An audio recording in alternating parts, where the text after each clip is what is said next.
Hello friends जैसा कि आप सभी को पता है, जो आपका नेक्स्ट सीटेट का एग्ज़ाम है जो कि 7 जुलाई को होने वाला है, इसके लिए हम लोग यहाँ पर सीडीपी पेपर 1 और पेपर 2 दोनों के प्रीवियस ईयर क्वेश्चन पर देखने वाले हैं, जो कि आपके एग्ज़ाम के लिए इम्पॉर्टेंट है।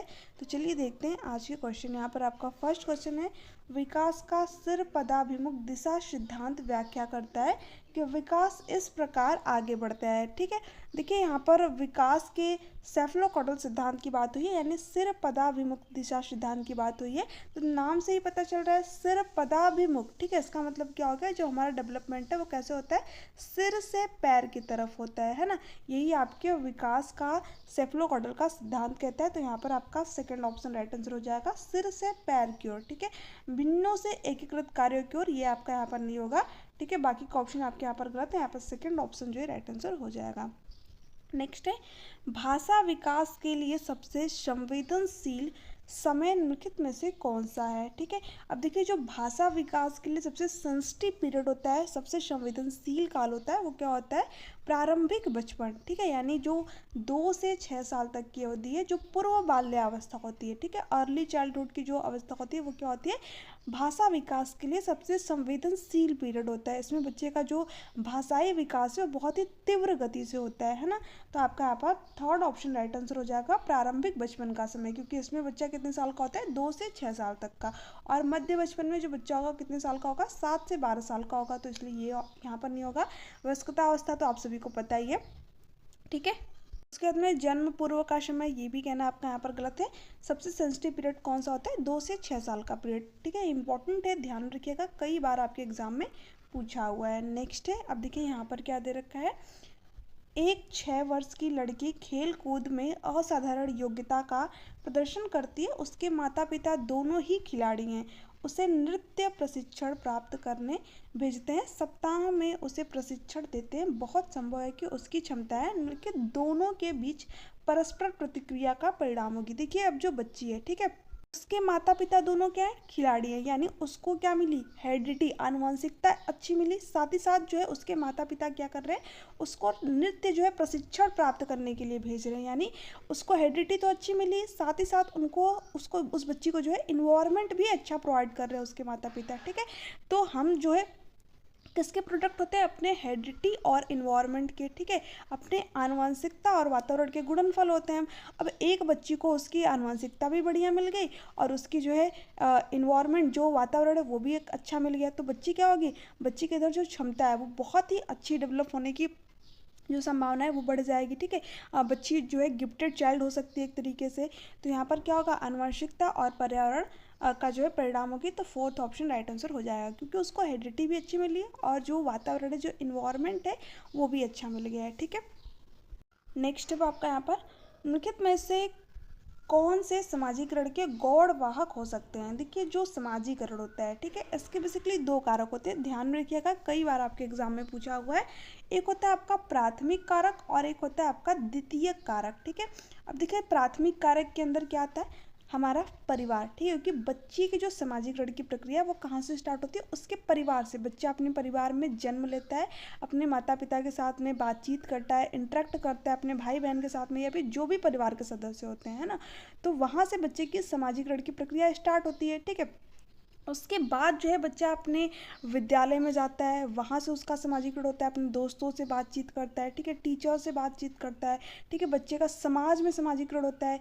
ठीक है, फिर मीडिया के थ्रू उसका सामाजिकरण होता है। तो ये सारे क्या होते हैं, द्वितीय कारक होते हैं, क्योंकि बच्चा परिवार के बाद इन जगहों से सीखता है ना। तो परिवार क्या होता है, सामाजिकरण का प्राथमिक कारक होता है। इसके अलावा आपके विद्यालय हो गया, मीडिया हो गया, समाज हो गया, ये क्या होता है, सामाजिकरण के द्वितीय कारक होते हैं, है ना। अब देखिए आपको एग्जाम में क्या पूछा है, गौड़वाहक। गौड़वाहक का मतलब क्या होगा, सेकेंडरी सोशलाइजेशन। ठीक है, तो हिंदी में कई नाम मिलते हैं, कभी कभी प्राथमिक कारक को मुख्य एजेंसी कह देते हैं। ठीक है, और द्वितीय कारक को गौड़वाहक आपने यहाँ पर देख ही लिया। ठीक है, तो आप इंग्लिश में जो ये वर्ड है उनको याद करके रखिएगा, क्योंकि वहाँ पर जो है ईजी रहता है, हिंदी में कन्फ्यूजन क्रिएट होती है। देखिए गौड़वाहक यानी द्वितीय कारक की यहाँ पर बात हो रही है। तो यहाँ पर फैमिली तो आपका होगा नहीं, तो फैमिली जहाँ पर भी दे रखा है वो ऑप्शन आपका कट। अब देखिए यहाँ पर क्या दे रखा है, विद्यालय और परिवार निकटतम परिवार के सदस्य। देखिए परिवार के सदस्य या फिर परिवार, बात तो एक ही आपकी है ना, तो ये ऑप्शन नहीं होगा आपका यहाँ पर। यहाँ पर क्या होगा, विद्यालय और पास पड़ोस। ठीक है, ये क्या होंगे, सामाजिकरण के गौड़वाहक होंगे, द्वितीय कारक होंगे, है ना। तो यहाँ पर फर्स्ट ऑप्शन आपका राइट आंसर हो जाएगा। नेक्स्ट है, अब यहाँ पर क्या पूछा है, लेव वाइगोस्की के अनुसार संज्ञानात्मक विकास का मूल कारण है। देखिए जो लेव वाइगोस्की 3 चीज़ों को महत्व देते हैं। ठीक है, इनकी थ्योरी का नाम भी है सामाजिक सांस्कृतिक सिद्धांत, सोशियो कल्चरल थ्योरी। ये समाज के थ्रू सीखने की बात करते हैं, कल्चर के थ्रू सीखने की बात करते हैं और लैंग्वेज के थ्रू, यानी जो बच्चा होता है उसका जो संज्ञानात्मक विकास होता है, कॉग्निटिव डेवलपमेंट होता है, उसमें क्या होता है, उसके समाज की महत्वपूर्ण भूमिका होती है, उसके संस्कृति कल्चर की महत्वपूर्ण भूमिका होती है और उसके लैंग्वेज भाषा की जो है महत्वपूर्ण भूमिका होती है। ठीक है, तो जब भी लेव वाइगोस्की से क्वेश्चन है तो आपको 3 चीज़ें जरूर ध्यान रखनी है, ये समाज की बात करेंगे, कल्चर की बात करेंगे और लैंग्वेज की बात करेंगे। ठीक है, अब देखिए यहाँ पर क्या दे रखा है, सामाजिक अन्योन क्रिया। अभी मैंने आप लोगों को बताया जो लेव वाइगोस्की किसकी बात करेंगे, समाज की बात करेंगे। ये क्या कहेंगे, जो बच्चा होता है वो समाज से इंटरेक्ट करके अंतः क्रिया करके चीज़ों को सीखता है। तो ये बात बिल्कुल सही है। ठीक है, तो यहाँ पर फर्स्ट ऑप्शन आपका राइट आंसर हो जाएगा। मानसिक प्रारूपों स्कीमा का समायोजन। देखिए जो स्कीमा वर्ड है ये किसने दिया था, जीन पियाजे ने। ठीक है, तो ये ऑप्शन आपका नहीं होगा यहाँ पर। उद्दीपक अनुक्रिया युग्मन, ये आपके थॉर्नडाइक ने दिया था, व्यवहारवादी ने। ठीक है, तो ये ऑप्शन आपका नहीं होगा। संतुलन भी जो है पियाजे का दिया गया एक वर्ड है, तो ये तीनों ऑप्शन आपके यहाँ पर नहीं होगा क्योंकि हमको जो है लेव वाइगोस्की के बारे में बताना था। तो फर्स्ट ऑप्शन जो है राइट आंसर आपका हो जाएगा। नेक्स्ट है, देखिए यहाँ पर क्या पूछा है, किसी बच्चे का दिया गया विशिष्ट उत्तर कोहल वर्ग के नैतिक तर्क के सोपान के विषय वस्तु के किस सोपान के अंतर्गत आएगा। यदि आप ईमानदार हैं तो आपके माता पिता आप पर गर्व करेंगे, इसलिए आपको ईमानदार रहना चाहिए। देखिए जो लॉरेंस कोहलबर्ग है जिन्होंने की मोरल डेवलपमेंट का सिद्धांत दिया, ठीक है, नैतिक विकास की थ्योरी दी इन्होंने नैतिक विकास के 3 लेवल बताए। कौन कौन से आपके, प्री कन्वेंशनल लेवल यानी कि पूर्व पारंपरिक स्तर, दूसरा इन्होंने क्या दिया, कन्वेंशनल लेवल यानी कि पारंपरिक स्तर, और तीसरा जो इन्होंने बताया वो बताया पोस्ट कन्वेंशनल स्तर यानी कि जो है पोस्ट कन्वेंशनल लेवल यानी कि उत्तर पारंपरिक स्तर। ठीक है, और हर लेवल में इन्होंने 2 अवस्थाएं बताई। ठीक है, ये हो गई आपकी पहली और ये सेकंड अवस्था है। ठीक है, इसमें भी इन्होंने 2 अवस्थाएं बताई, तो ये तीसरी हो गई और ये फोर्थ। ठीक है, पोस्ट कन्वेंशनल में भी इन्होंने 2 अवस्थाएं बताई, तो इस तरीके से जो है इन्होंने कुल 6 अवस्थाएं बताई। ठीक है, कभी कभी आपसे एग्जाम में पूछ लेता है कि लॉरेंस कोहलबर्ग ने कितने लेवल दिए, तो अगर लेवल स्तर पूछे तो आपको 3 बताने, और स्टेज आपसे पूछे तो कितने दिए, उन्होंने 6 स्टेज दिए। ठीक है, आप यहाँ पर देख सकते हैं हर लेवल में जो है उन्होंने 2-2 अवस्थाएं बताई हुई हैं। जब बच्चा देखिए लॉरेंस कोहलबर्ग के पारंपरिक स्तर पर होता है यानी कन्वेंशनल जो है लेवल पर होता है और 3rd स्टेज में होता है। ठीक है, तो वो क्या करता है, दूसरों के सामने अच्छा प्रदर्शन करने के लिए, दूसरों के सामने अच्छा बनने के लिए जो है नैतिकता प्रदर्शित करता है। ठीक है, तो यहाँ पर वही चीज़ आपका दे रखा है, यदि आप ईमानदार हैं तो आपके माता पिता आप पर गर्व करेंगे, इसलिए आपको ईमानदार रहना चाहिए। तो इसमें बच्चा क्या कर रहा है, दूसरों के सामने खुद को अच्छा प्रदर्शित करने के लिए ईमानदार है। ठीक है, बच्चा अगर ईमानदार होगा तो जो उसके माता पिता हैं वो उस पर गर्व महसूस करेंगे, इसलिए बच्चा ईमानदारी को यहाँ पर प्रदर्शित करेगा। ठीक है, यानी खुद को जो है अच्छा बनाने के लिए। ठीक है, तो ये इसका नाम क्या होता है, good boy good girl orientation, यानी अच्छा लड़की अच्छा लड़का अनुकूलन। ठीक है, जो कि आपका कन्वेंशनल लेवल होता है, पारंपरिक स्तर होता है, और स्टेज कौन सी होती है आपकी, तीसरी। ठीक है, तो सेकंड ऑप्शन आपका राइट आंसर हो जाएगा। आई होप कि आपको ये क्वेश्चन समझ में आया होगा, इंपॉर्टेंट है, कई बार आपके एग्जाम में पूछा हुआ है। नेक्स्ट है, जीन पियाजे के अनुसार अधिगम के लिए निम्नलिखित में से क्या आवश्यक है, वयस्कों के व्यवहार का अवलोकन। देखिए जो भी व्यक्ति कंस्ट्रक्टिविज्म रचनावाद संबंध रखेगा वो अवलोकन की बात नहीं करेगा, तो ऑप्शन नहीं होगा। ईश्वरीय न्याय पर विश्वास, ये कहना आपका यहाँ पर गलत होगा। शिक्षकों और माता पिता द्वारा पुनर्बलन, देखिए रीइंफोर्समेंट की बात जो है स्किनर करते हैं। ठीक है, जीन पियाजे नहीं करते हैं आपके, तो ये ऑप्शन नहीं होगा आपका यहाँ पर। शिक्षार्थियों के द्वारा पर्यावरण के सक्रिय खोजबीन, ये बात बिल्कुल सही है, यही बात आपके जीन पियाजे कहते हैं। ये क्या कहते हैं, जो बच्चा होता है, ठीक है, वो अपने पर्यावरण से, अपने इन्वायरमेंट से खुद चीज़ों को खोजता है, अन्वेषण करता है। ठीक है, इसीलिए जो जीन पियाजे बच्चों को लिटिल साइंटिस्ट की संज्ञा दी है इन्होंने। बच्चे क्या होते हैं, नन्हे वैज्ञानिक होते हैं, ज्ञान के सक्रिय निर्माणकर्ता होते हैं, है ना। तो फोर्थ ऑप्शन आपका यहाँ पर राइट आंसर हो जाएगा। नेक्स्ट है, ये भी क्वेश्चन जीन पियाजे से ही पूछा हुआ है।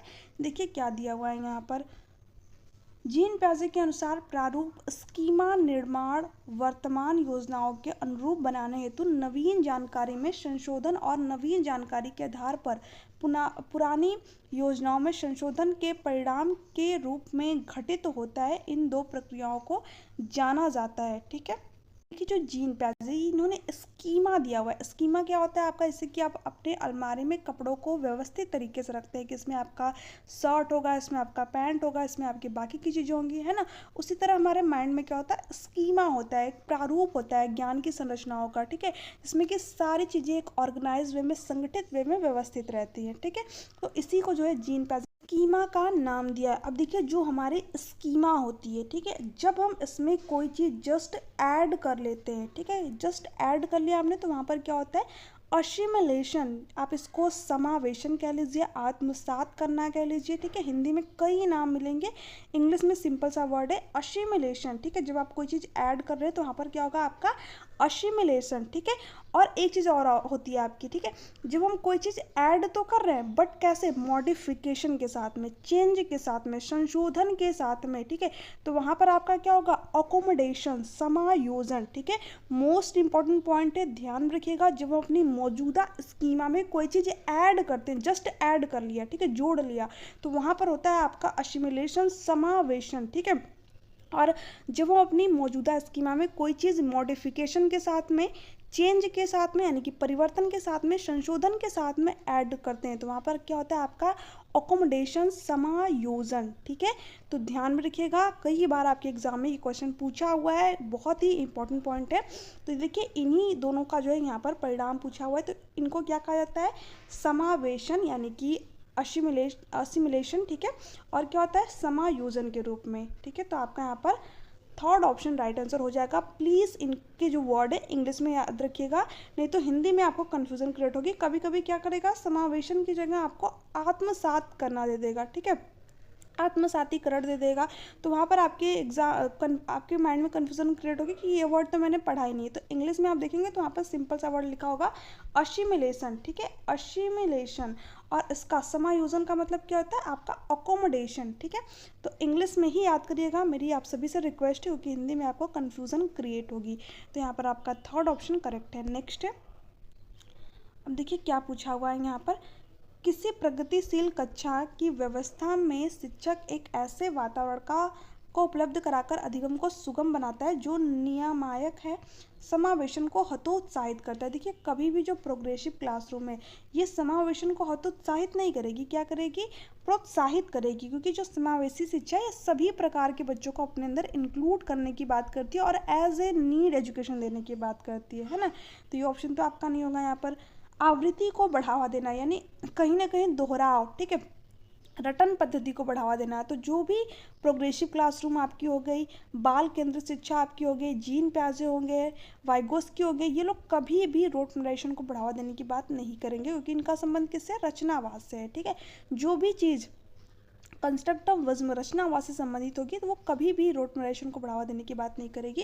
तो ये ऑप्शन नहीं होगा आपका यहाँ पर। खोज को प्रोत्साहन देता है, ये बात बिल्कुल सही है।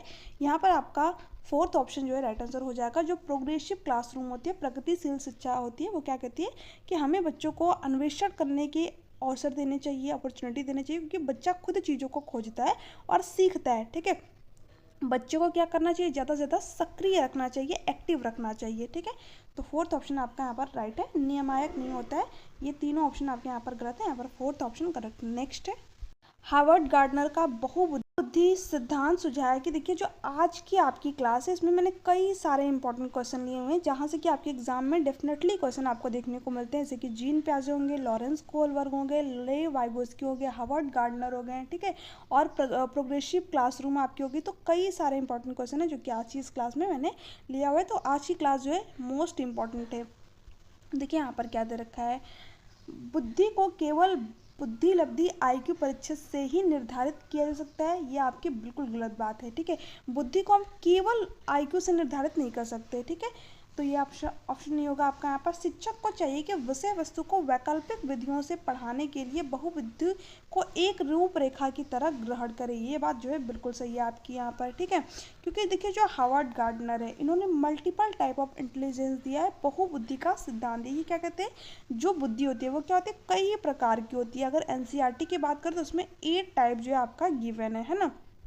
तो इसलिए जो बच्चा होता है उसको क्या करना चाहिए, हमें वैकल्पिक विधियों से जो है पढ़ाना चाहिए। क्यों, क्योंकि बच्चे के अंदर अलग अलग प्रकार की इंटेलिजेंस है, ठीक है, तो इसलिए हमें विषय वस्तु भी उसको अलग अलग तरीके से पढ़ानी चाहिए। ये बात बिल्कुल सही है आपकी यहाँ पर। क्षमता भाग्य और एक अवधि के भीतर नहीं बदलती, नहीं, ये कहना आपके यहाँ पर बिल्कुल गलत बात हो जाएगी। हर बच्चे को प्रत्येक विषय 8 भिन्न तरीकों से पढ़ाया जाना चाहिए ताकि सभी बुद्धियाँ विकसित हो। देखिए अब हर बच्चे को हम प्रत्येक विषय 8 तरीके से नहीं पढ़ा सकते, हम क्या कर सकते हैं, बच्चे को अलग अलग तरीके से पढ़ा सकते हैं, ठीक है, तो ये बात आपके यहाँ पर बिल्कुल गलत हो जाएगी। यहाँ पर सेकंड ऑप्शन जो है राइट आंसर हो जाएगा। नेक्स्ट है, अब देखिए ये क्या दिया हुआ है यहाँ पर, कोई 5 साल की लड़की एक टी शर्ट को तह करते हुए अपने आप से बात करती है। लड़की द्वारा प्रदर्शित व्यवहार के संदर्भ में लिखित में से कौन सा कथन सही है। देखिए जो ले वाइगोस्की हैं, ठीक है, ध्यान से सुनिएगा, मोस्ट इंपॉर्टेंट क्वेश्चन है, ठीक है, यहाँ पर अभ्यर्थियों को सबसे ज़्यादा कंफ्यूजन क्रिएट होती है। जो ले वाइगोस्की उन्होंने 3 प्रकार के स्पीच की बात की है। कौन कौन सी आपकी, सोशियो स्पीच, ठीक है, प्राइवेट स्पीच और इनर स्पीच, ठीक है, साइलेंट इनर स्पीच, सामाजिक भाषण इसको कह लीजिए आप, ठीक है, इसमें बच्चा क्या करता है, समाज से इंटरेक्ट करता है और चीज़ों को सीखता है, ठीक है। दूसरी इन्होंने स्पीच क्या दी है, प्राइवेट स्पीच, इसको निजी वार्ता कह लीजिए, व्यक्तिगत वार्ता कह लीजिए, इंग्लिश में याद रखिएगा प्राइवेट स्पीच, ठीक है। तो इसमें क्या करता है बच्चा, बाहर जोर जोर से बोल करके खुद से बातें करता है। जैसे कि आपने देखा होगा छोटे बच्चों को, वो क्या करते हैं, कभी कभी खुद से बातें करते हैं कि अरे ये काम मैंने सही तरीके से नहीं किया। जैसे कि यहाँ पर एक बच्ची वो क्या कर रही है, टी शर्ट को जो है फोल्ड करते समय, तह करते समय अपने आप से बात कर रही है कि मैंने इस टी शर्ट को सही तरीके से नहीं रखा, ये कर दिया वो कर दिया, ठीक है। तो ऐसे में बच्चा खुद से जब बात करते हैं तो वहाँ पर आपका क्या होता है, प्राइवेट स्पीच, ठीक है। और एक होती है आपकी साइलेंट इनर स्पीच, यानी बच्चा अंदर ही जो है स्पीच कर लेता है। जैसे कि अभी हम लोग हैं तो हम लोग क्या बाहर थोड़ी बोलते हैं चीज़ों को, ठीक है, कभी कभी बोलते हैं बट अंदर भी हम लोग स्पीच कर लेते हैं, है ना। क्योंकि जो प्राइवेट स्पीच है ख़त्म नहीं होती, ये तो हमारे साथ रहती है। इसके साथ साथ हमारे अंदर क्या होती है, साइलेंट इनर स्पीच, यानी हम अपने मन में क्या सोच रहे हैं सामने वाले को पता भी नहीं चलता है ना, तो हम साइलेंट अंदर ही अंदर जो है खुद से बातचीत कर लेते हैं, ठीक है। तो ये आपकी होती है लास्ट वाली स्पीच, ठीक है। अब देखिए जो ले वाइगोस्की ने जिस चीज़ को प्राइवेट स्पीच का नाम दिया उसी को जीन प्याजे ने क्या कहा, ठीक है, जीन प्याजे ने क्या कहा, ईगो सेंट्रिक कहा, अहम केंद्रित वाद का, ठीक है। तो यही क्वेश्चन आपका यहाँ पर पूछ रखा है। जीन प्याजे इसे अहम केंद्रित भाषा कहेगा और ले वाइगोस्की इसकी व्याख्या बच्चे के द्वारा निजी भाषा में अपनी क्रियाओं को नियमित करने के प्रयास के रूप में करेगा, ठीक है। ये बात आपके यहाँ पर बिल्कुल सही है, ठीक है। जब एक बच्ची टी शर्ट को फोल्ड कर रही है, तह कर रही है एक तरीके से, और खुद से बात कर रही है, तो वहाँ पर जो ले वाइगोस्की है वो उस चीज़ को क्या कहेंगे, प्राइवेट स्पीच कहेंगे, व्यक्तिगत वार्ता कहेंगे। बट जो जीन प्याजे है वो इस चीज़ को क्या कहेंगे, अहम केंद्रित कहेंगे, ईगो सेंट्रिक कहेंगे, ठीक है। तो आपका यहाँ पर फर्स्ट ऑप्शन राइट आंसर हो जाएगा। इसके बारे में मैंने आपको अच्छी तरीके से बता दिया। आई होप कि आप लोगों को यहाँ पर समझ में आ गया होगा। फिर भी कोई डाउट हो तो आप नीचे कमेंट सेक्शन में कमेंट करके पूछ सकते हैं, ठीक है।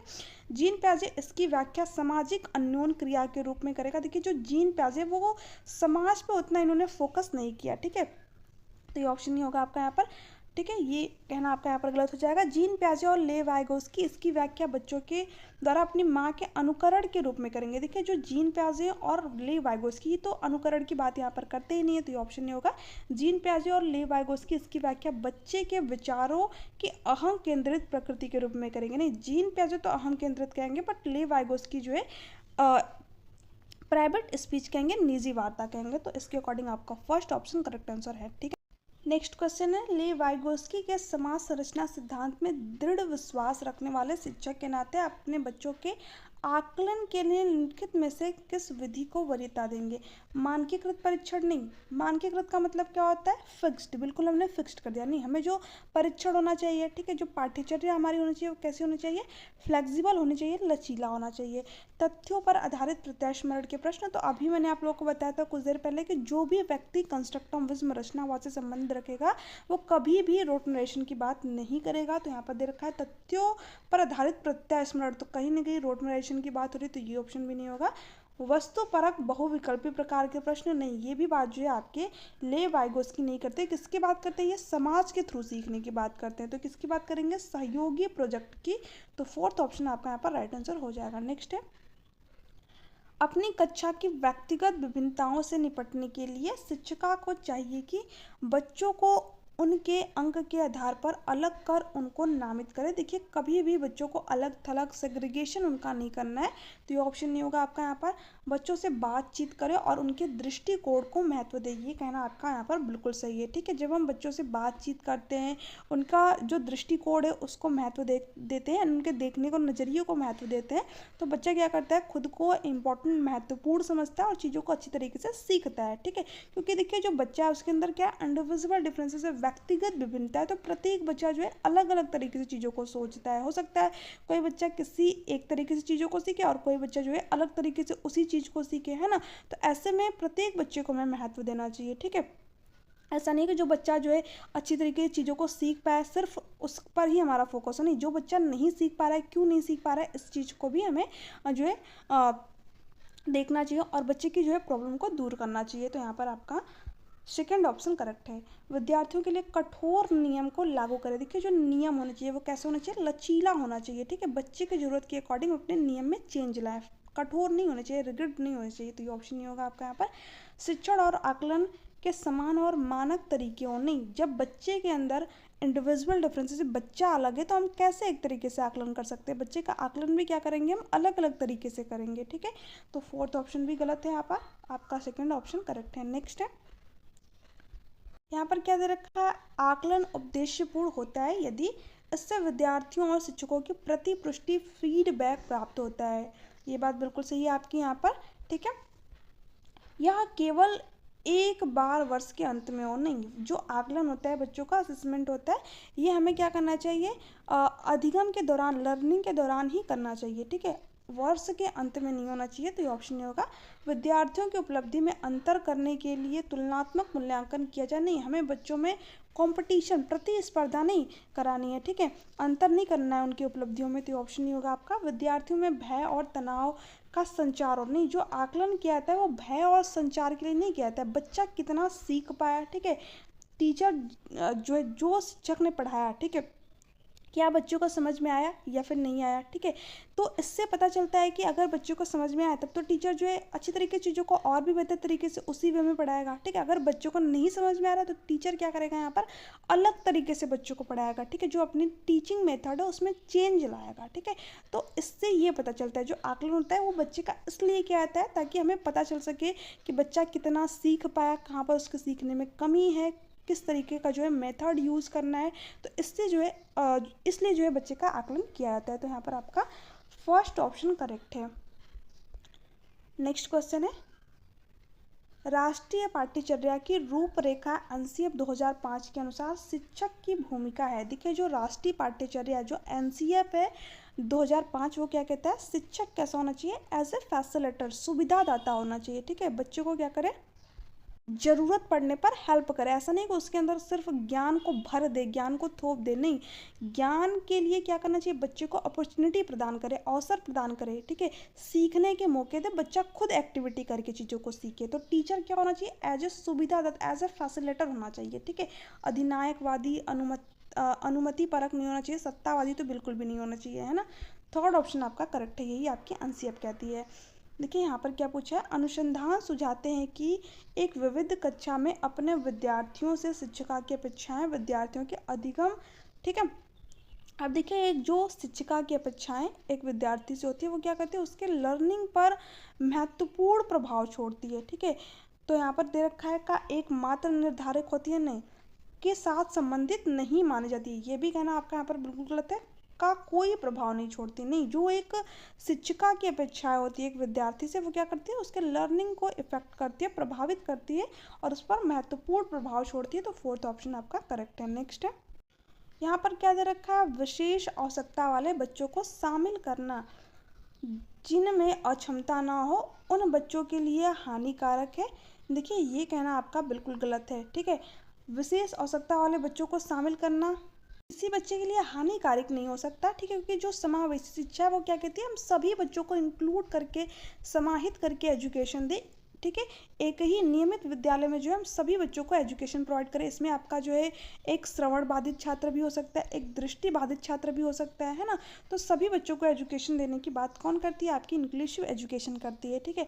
जैसे बच्चे की ज़रूरत है उसके अकॉर्डिंग हम उसको एजुकेशन प्रोवाइड करें, ठीक है। तो ये ऑप्शन आपका नहीं होगा। विद्यालयों पर भार बढ़ा देगा, देखिए ये तो कहना आपका बिल्कुल गलत हो जाएगा। कोई बच्चा विद्यालय पर भार थोड़ी बढ़ाता है ना। शिक्षण के प्रति दृष्टिकोण, विषय वस्तु और धारणा परिवर्तन की अपेक्षा रखता है, ये बात जो है बिल्कुल सही है, ठीक है। जो इंक्लूसिव एजुकेशन है ये किस पर आधारित है, आपके समता पर आधारित है। देखिए समानता पर नहीं, समता पर आधारित है। समता का मतलब क्या होता है, एज पर नीड, जैसे बच्चे की ज़रूरत है उसके अकॉर्डिंग हम क्या करें, उसको चीज़ें प्रोवाइड करें। जैसे कि अगर मान लीजिए बच्चा जो है दृष्टि बाधित है तो हम क्या करें, उसके लिए ब्रेल लिपि जो स्पर्श करने वाली चीज़ें होती है वो उसको प्रोवाइड करें। मान लीजिए बच्चा श्रवण बाधित है तो उसके सामने हम क्या करें, चित्रात्मक चीज़ों का प्रस्तुतिकरण करें, ठीक है। तो एज पर नीड बच्चे को एजुकेशन प्रोवाइड करें, ठीक है। यही बात जो है आपकी इंक्लूसिव एजुकेशन शिक्षा कहती है। तो अगर बच्चा जो है विशेष आवश्यकता वाला है तो हम क्या करें, शिक्षण के प्रति दृष्टिकोण, ठीक है, दृष्टिकोण, विषय वस्तु और धारणा परिवर्तन की अपेक्षा रखता है। यानी हम अपने शिक्षण टीचिंग मेथड में चेंज लाएं, विषय वस्तु जो है बच्चे के अकॉर्डिंग उसको प्रोवाइड करें, धारणा जो है परिवर्तन करें। तो ये ऑप्शन आपका सही है। एक काल्पनिक लक्ष्य नहीं, काल्पनिक लक्ष्य नहीं है, समावेशी शिक्षा अब तो आपकी लागू भी हो गई है, तो ये ऑप्शन नहीं होगा आपका यहाँ पर। नेक्स्ट है, विविध प्रकार की सामाजिक, आर्थिक और सांस्कृतिक पृष्ठभूमि के बच्चों से युक्त कक्षा सभी विद्यार्थियों के अधिगम अनुभव को बढ़ाती है। यह कथन सही है क्योंकि बच्चे अपने साथियों से अनेक कौशल सीखते हैं। देखिए ये बात आपके यहाँ पर बिल्कुल सही है, ठीक है, क्योंकि बच्चे के अंदर क्या है, सामाजिक विभिन्नता भी है, आर्थिक विभिन्नता भी है, सांस्कृतिक विभिन्नता है। बच्चा अलग अलग समाज से, अलग अलग उसकी आर्थिक पृष्ठभूमि हो सकती है, अलग अलग उसकी संस्कृति हो सकती है, ठीक है। तो ऐसे में जब एक क्लासरूम में अलग अलग संस्कृति के बच्चे रहेंगे, अलग अलग आर्थिक पृष्ठभूमि के बच्चे रहेंगे, ठीक है, अलग अलग संस्कृति के बच्चे रहेंगे, तो यहाँ पर बच्चों का क्या होगा, अनेक कौशल डेवलप होंगे। बच्चा एक दूसरे से बातचीत करेगा, इंटरेक्ट करेगा। एक बच्चा उसकी संस्कृति के बारे में, दूसरे बच्चे की संस्कृति के बारे में जानेगा, ठीक है, दूसरा बच्चा जो है उस बच्चे की संस्कृति के बारे में जानेगा। तो इस तरीके से जो बच्चे का संज्ञानात्मक विकास है वो क्या होगा, बेहतर होगा, उसके कई सारे स्किल डेवलप होंगे, है ना। तो आपका फर्स्ट ऑप्शन करेक्ट है, सही, क्योंकि इससे कक्षा अधिक श्रेणीबद्ध दिखाई दी है। श्रेणीबद्ध नहीं करना है बच्चों को, ये कहना आपका गलत है। गलत तो देखिए ये कथन आपका हो ही नहीं सकता, क्योंकि हमें इंडिविजुअल डिफरेंसेस को क्या देना है, महत्व देना है, ठीक है, बढ़ावा देना है। तो ये ऑप्शन आपका नहीं होगा। सुनने में असमर्थ बच्चा, देखिए इसी के बारे में भी मैंने आप लोग को बताया जब मैंने आप लोग को इंक्लूसिव एजुकेशन बताया था। तो आई होप कि आप लोग इस क्वेश्चन का आंसर यहाँ पर बता पाएंगे। केवल अकादमिक शिक्षा से लाभ नहीं उठा पाएगा, उसे उसके स्थान पर व्यावसायिक शिक्षा दी जानी चाहिए। देखिए ये कहना आपका बिल्कुल गलत हो जाएगा। यहाँ पर नियमित विद्यालय में बहुत अच्छा कर सकता है यदि उसे उपयुक्त सुविधा और साधन उपलब्ध कराया जाए। ये बात देखिए बिल्कुल सही है, ठीक है। बच्चा नियमित विद्यालय में बहुत अच्छा कर सकता है अगर हम उसके अकॉर्डिंग उसको चीज़ें प्रोवाइड करें, उसकी ज़रूरत के अकॉर्डिंग, ठीक है। क्योंकि आपने देखा होगा जो डिसेबल बच्चे होते हैं कई क्षेत्र में बहुत बेहतर प्रदर्शन करते हैं, ठीक है। ऐसा नहीं होता कि इन बच्चों में सीखने की क्षमता नहीं होती है, सीखने की क्षमता होती है, बट हमको क्या करना चाहिए, इनके अकॉर्डिंग चीज़ें प्रोवाइड करनी चाहिए इनको, ठीक है। जैसे कि आपके लुइस ब्रेल हो गए, ठीक है, वो एक दृष्टि बाधित छात्र थे बट फिर भी उन्होंने क्या किया, ब्रेल लिपि की खोज कर दी, ठीक है। तो इन बच्चों के अंदर भी सीखने की एबिलिटी होती है, क्षमता होती है। हमें क्या करना चाहिए, नियमित विद्यालय में इनको जो है इनके ज़रूरत के अकॉर्डिंग चीज़ें प्रोवाइड करनी चाहिए। जैसे कि एक सुनने में असमर्थ बच्चा है, यानी बच्चों को सुनाई नहीं दे रहा है वहाँ पर, तो हम क्या करें, उसके सामने चित्रात्मक चीज़ें जो है प्रस्तुत करें। बच्चा सुन नहीं सकता है बट चीज़ों को देख कर तो समझ पाएगा, ठीक है। तो ये ऑप्शन आपका यहाँ पर सही है। नियमित विद्यालय में अपने सहपाठियों के समान कभी प्रदर्शन नहीं कर सकेगा, देखिए ये कहना आपका बिल्कुल गलत है। उनसे बेहतर भी प्रदर्शन कर सकता है अगर उसको जो है उसकी ज़रूरत के अकॉर्डिंग चीज़ें प्रोवाइड की जाए तो, ठीक है। तो कोई भी बच्चे जो है ऐसा नहीं है कि किसी बच्चे से बेहतर प्रदर्शन नहीं कर सकते, हर बच्चे में सीखने की क्षमता होती है, ठीक है। श्रवण असमर्थता वाले बच्चे के विद्यालय में ही भेजा जाना चाहिए, नियमित विद्यालय में नहीं। तो ऐसे में बच्चे के अंदर क्या होती है, हीन भावना डेवलप होती है। तो इसलिए हमें क्या करना चाहिए, ऐसे बच्चों को नियमित विद्यालय में ही एजुकेशन देनी चाहिए, बट उनकी ज़रूरत के अकॉर्डिंग उनको चीज़ें प्रोवाइड कर कर, ठीक है। तो सेकेंड ऑप्शन जो है आपका यहाँ पर राइट आंसर हो जाएगा, बाकी के ऑप्शन आपके यहाँ से हटेंगे। नेक्स्ट है, प्रगतिशील शिक्षा में बच्चों को किस प्रकार देखा जाता है, खाली स्लेटों के रूप में, छोटे वयस्कों के रूप में, निष्क्रिय अनुकारकों के रूप में, सक्रिय अन्वेषकों के रूप में। देखिए जो प्रगतिशील शिक्षा है, प्रोग्रेसिव क्लासरूम है, ये बच्चे को क्या मानती है, एक्टिव मानती है, सक्रिय मानती है। ठीक है, तो इसमें क्या होगा, बच्चा सक्रिय अन्वेषकों के रूप में देखा जाएगा, यानी जो है सक्रिय खोजकर्ता के रूप में देखा जाएगा, क्योंकि बच्चा क्या करता है, अपने ज्ञान का निर्माण स्वयं करता है। अन्वेषक का मतलब क्या होता है, खोज करता है। तो फोर्थ ऑप्शन आपका करेक्ट है, निष्क्रिय नहीं होगा आपका, यहाँ पर सारी बातें गलत है। ले वाइगोस्की के अनुसार अधिगम, देखिए मैंने आप लोगों को बताया था कि जो ले वाइगोस्की 3 चीज़ों की बात करते हैं। ठीक है, SCL की समाज की बात करते हैं, कल्चर की बात करते हैं और लैंग्वेज की बात करते हैं। ठीक है, तो एक अनुबंधित गतिविधि, ये तो नहीं होगा आपका यहाँ पर, एक सामाजिक गतिविधि है। ठीक है, इसी की बात कौन करेंगे, आपके ले वाइगोस्की करेंगे। तो सेकंड ऑप्शन आपका यहाँ पर राइट आंसर हो जाएगा। ठीक है, देखिए यहाँ पर दे रखा था एक व्यक्तिगत गतिविधि है, व्यक्तिगत गतिविधि नहीं है। ठीक है, हम समाज में रहकर ही क्या करते हैं, लर्निंग करते हैं। एक निष्क्रिय गतिविधि है, निष्क्रिय तो नहीं होगा, जो भी कंस्ट्रक्टिविज्म से संबंध रखेगा, रचनावाद से संबंध रखेगा जो भी व्यक्ति, वो कभी भी रोड नरेशन को बढ़ावा देने की बात नहीं करेगा और ना ही बच्चों को निष्क्रिय मानेगा। ठीक है, और 3-4 चीज़ें मैं बता रही हूँ यहाँ पर, आपको ध्यान रख लीजिएगा कभी भी। ठीक है, NEP हो गई आपकी, NCF हो गई, जीन प्याजे हो गए, ले वाइगोस्की होंगे, तो ये कभी भी बच्चों को रटने के लिए प्रोत्साहित करने की बात नहीं करेंगे। ठीक है, और ना ही नकल करने के लिए लोग कहेंगे। ठीक है, और उसके साथ साथ आपका क्या होता है, मानकीकृत। ठीक है, मानकीकृत परीक्षण आ जाए या फिर मानक विधि का प्रयोग आ जाए तो वो भी आपका गलत होगा वहाँ पर। हतोत्साहित, ठीक है, हतोत्साहित जो वर्ड आता है वो भी आपका गलत होगा। इसके साथ साथ अगर निष्क्रिय लिख दे तो वो भी क्या होगा, आपका गलत होगा। ये सारे वर्ड जो होते हैं वो क्या होते हैं, निगेटिव वर्ड होते हैं। तो आपको ऐसे ऑप्शनों से दूर रखना है, आप ऐसे ऑप्शन जो है आपके नहीं होंगे। ठीक है, तो यहाँ पर आपका कौन सा सही था, सेकंड ऑप्शन करेक्ट था, है ना। तो फ्रेंड्स ये थी आपकी आज की क्लास। क्वेश्चन कितने आपके सही हुए नीचे कमेंट सेक्शन में कमेंट करने की जरूरत है। वीडियो अगर आपको अच्छी लग रही हो तो चैनल को प्लीज़ सब्सक्राइब कर लीजिए, क्योंकि वीडियो को बनाने में बहुत मेहनत लगती है फ्रेंड्स। मैं आप लोगों को बीच में इसलिए नहीं बोलती हूँ क्योंकि फ्लो थोड़ा सा ख़राब होता है। तो प्लीज़ आप लोग चैनल को सब्सक्राइब कर लीजिएगा और वीडियो को लाइक शेयर कर दीजिएगा। ठीक है, ज़्यादा से ज़्यादा शेयर कीजिएगा फ्रेंड्स। ठीक है, और देखिए आप में से बहुत सारे व्यक्तियों के कमेंट थे कि टेलीग्राम पे जो है PDF आप सेंड नहीं करते। तो देखिए टेलीग्राम में मैंने आप लोग को सारे PDF सेंड कर दिए विथ आंसर। ठीक है, तो आप लोग एक बार टेलीग्राम चैनल को ज्वाइन करें। टेलीग्राम पे मैंने सारे PDF आप लोग को सेंड कर दिए। कुछ जो है आपके पेंडिंग PDF रह गए थे क्योंकि बीच में मेरी थोड़ी सी तबीयत ख़राब हो गई थी, तो इसलिए अभी मैंने आप लोग को सारे PDF जो है सेंड कर दिए हैं विथ आंसर। तो आप लोग टेलीग्राम चैनल को ज़रूर ज्वाइन करें, वहाँ पर मैंने आपको फ्री नोट्स भी प्रोवाइड किए हुए हैं हैंड रिटन। तो आप लोग एक बार उन नोट्स को रीड करें। ठीक है, और अपने एग्ज़ाम में अच्छा स्कोर करो, क्योंकि बहुत ही शॉर्ट फॉर्म में नोट्स बनाए गए हैं और आपके एग्ज़ाम के लिए इम्पॉर्टेंट है ना। तो चलिए मिलते हैं आपसे नेक्स्ट क्लास में, तब तक के लिए bye bye, take care. I hope कि आप लोगों को आज का सेशन पसंद आया होगा।